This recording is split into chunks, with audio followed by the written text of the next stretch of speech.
Everyone, Shivratri পুজো উপলক্ষে শিব পার্বতী বানাই চলো।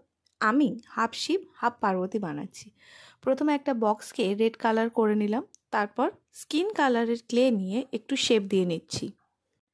এরপর একটু ব্লু কালারের ক্লে নিয়ে দুটোকে জুড়ে দিলাম, দিয়ে ভালো করে রাউন্ড শেপ করলাম।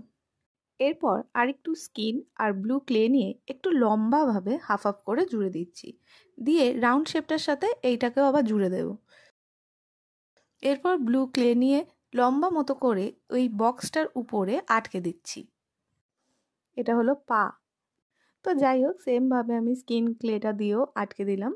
এরপর দুটো ক্লেই একটু বেশি করে নিয়ে জুড়ে নিয়েছি, তারপর স্কিন ক্লের দিকটা একটু কেটে নিয়ে বক্সের উপর আটকে দিচ্ছি। এরপর আগের অংশটাও এর উপর জুড়ে দিচ্ছি। এরপর ব্রাউন ক্লেটা নিয়ে পায়ের উপর দিয়ে দিলাম। এরপর স্কিন কালার দিয়ে হাত বানিয়ে সেটাকেও এর সাথে জুড়ে দিচ্ছি। এরপর ইয়েলো কালারের ক্লে দিয়ে ব্লাউজ বানিয়ে নিচ্ছি। এখানে এমনি কালারও ইউজ করা যেতে পারে, কোনো অসুবিধা নেই। এরপর একটু অরেঞ্জ ক্লে দিয়ে শাড়ির মতন করে নিলাম, নিয়ে সেটাকে আটকে দিচ্ছি।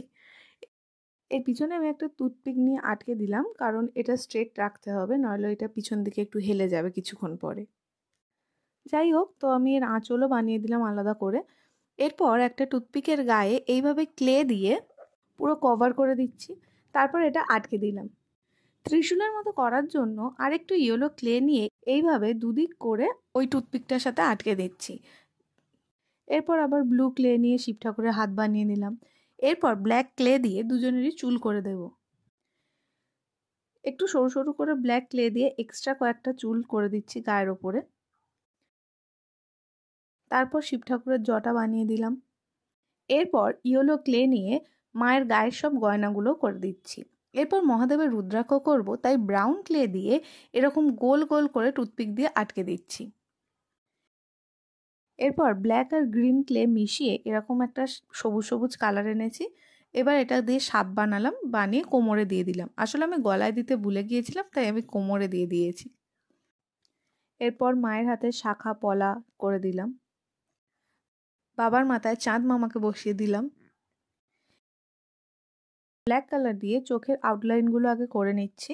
তো কালো রঙটা একটু শুকনো হওয়ার জন্য ততক্ষণ আমি হাতের রুদ্রাক্ষগুলো করে নিলাম। এরপর আবার কালোটার মাঝখানে একটু সাদা দিচ্ছি, দিয়ে চোখের আইবলগুলোও করে দিচ্ছি। এরপর ঠোঁট এঁকে দিলাম। আসলে আমি খুব একটা ভালো আঁকতে পারি না, তাই ঠোঁটটা এরকম একটু টেরা বেঁকা হয়েছে। হাতে একটু আলতার মতন পরিয়ে দিলাম। তো তারপর দেখলাম শাড়িটা একটু কেমন কেমন লাগছে, তাই এর মধ্যে একটু গ্রিন দিয়ে বর্ডার করে দিলাম আর ছোট ছোট একটু ফুল রেখে দিলাম। লাস্টে আবার একটা রুদ্রাক্ষর মতন করে ভোলে বাবার কানে দিয়ে দিচ্ছি। এটা আমার কমপ্লিট। এটা বানাতে আমার 2 ঘন্টার কাছাকাছি লেগেছে। তো কেমন হয়েছে তোমরা অবশ্যই জানিও, আর ভালো লাগলে লাইক, শেয়ার অ্যান্ড সাবস্ক্রাইব।